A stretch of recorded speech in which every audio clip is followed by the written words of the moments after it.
காளியம்மாளை காரி துப்பிய சீமான், பரபரப்பு audio league. தெளிவுபடுத்திடுங்க தங்கச்சி, நீ என்ன வேலை செய்கிறான்னு எங்களுக்கு தெரியுது. நீ உனக்கு ஆள் சேர்த்துக்கிட்டு உனக்கு ஒரு கூட்டத்தை மீனவ கிராமங்களில் போய் இது அதுன்னு இந்த வேலையெல்லாம் செய்யாத.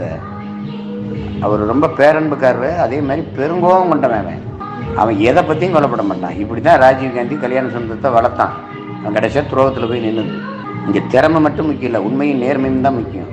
நீ என்ன செய்கிறாயின்னு கவனிக்கிறது எங்களுக்கு வேலையை கொடுத்துக்கிட்டு இருந்தீங்கன்னா கட்சி எப்படி நாங்கள் வளர்க்குறது? நீ அங்கே போய் இங்கே போய் அங்கே கூட்டு தனியாக கலந்தாய் விடுறது, பெண்களெல்லாம் தனியாக கலந்தாய் விடுறது.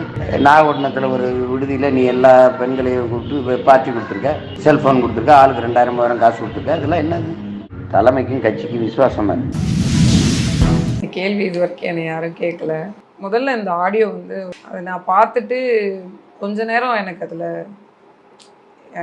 என்ன சூழல்னே புரியாமல் ஒரு மாதிரி ரொம்ப அப்செட் ஆகிட்டேன்னு கூட சொல்லலாம். ஆனால் அப்புறமா எனக்கு ஏன் அப்படி அவர் பேச போகிறாரு, நம்மளை அப்படி பேசுறதுக்கான வேலையே இல்லையே, அதனால் இது இந்த மாதிரி ஒரு வார்த்தை சொல்லியிருக்க வேண்டிய அவசியமே இல்லையே.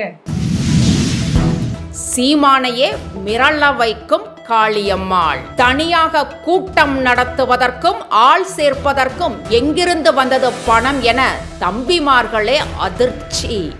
எளிய மீனவ பெண் என்று சொல்லிக் கொள்ளும் காளியம்மாள் ஆடம்பர கார் பரிவாரங்களுடன் வலம் வருவதைக் கண்டு அதிர்ச்சி அடைந்த சீமான் செல்போனில் நைய புடைத்த ஆடியோ. தரக்குறைவான வார்த்தைகள், தரம் தாழ்ந்த பேச்சுக்கள், பெண்களை இழிவாக பேசுதார். காளியம்மாளை மசுறு பிசுறு என பேசி பதுங்கிவிட்டு விடாமல் டார்கெட் செய்யும் சீமான். காளியம்மாள் தனி கூட்டம் நடத்தி தனி ஆவர்த்தனம் செய்வதால் காண்டாகி உச்சபட்ச கோபத்தில் செல்போனில் காரி துப்பிய ஆடியோ. தெளிவுபடுத்திடுங்க தங்கச்சி, நீ என்ன வேலை செய்கிறான்னு எங்களுக்கு தெரியுது. நீ உனக்கு ஆள் சேர்த்துக்கிட்டு உனக்கு ஒரு கூட்டத்தை மீனவ கிராமங்களில் போய் இது அதுன்னு இந்த வேலையெல்லாம் செய்யாத. அவர் ரொம்ப பேரன்புக்காரரு, அதே மாதிரி பெருங்கோவம் கொண்டவன். அவன் எதை பற்றியும் கொல்லப்பட மாட்டான். இப்படி தான் ராஜீவ்காந்தி கல்யாண சொந்தத்தை வளர்த்தான். அவன் கடைசியாக துரோகத்தில் போய் நின்றுது. இங்கே திறமை மட்டும் முக்கியம் இல்லை, உண்மையும் நேர்மையும் தான் முக்கியம். நீ என்ன செய்கிறாயின்னு கவனிக்கிறது எங்களுக்கு வேலையை கொடுத்துக்கிட்டு இருந்தீங்கன்னா கட்சி எப்படி நாங்கள் வளர்க்குறது? நீ அங்கே போய் இங்கே போய் அங்கே கூட்டு தனியாக கலந்தாய் விடுறது, பெண்களெல்லாம் தனியாக கலந்தாய் விடுறது. நாகப்பட்டினத்தில் ஒரு விடுதியில் நீ எல்லா பெண்களையும் கூப்பிட்டு பார்ட்டி கொடுத்துருக்க, செல்ஃபோன் கொடுத்துருக்க, ஆளுக்கு 2000 3000 காசு கொடுத்துருக்க. இதெல்லாம் என்னது? தலைமைக்கும் கட்சிக்கும் விசுவாசமாக இருக்குது. கேள்வி இது வரைக்கும் என்னை யாரும் கேட்கல. முதல்ல இந்த ஆடியோ அதை நான் பார்த்துட்டு கொஞ்ச நேரம் எனக்கு அதில்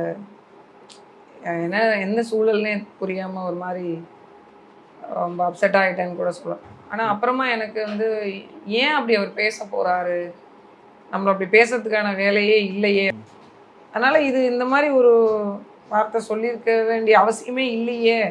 என்றும் உங்களுடன் மை இந்தியா. முக்கிய செய்திகளை உடனுக்குடன் தெரிந்து கொள்ள சப்ஸ்கிரைப் பண்ணுங்க, பெல் பட்டனை பிரஸ் பண்ணுங்க. என்றும் உங்களுடன் மை இந்தியா.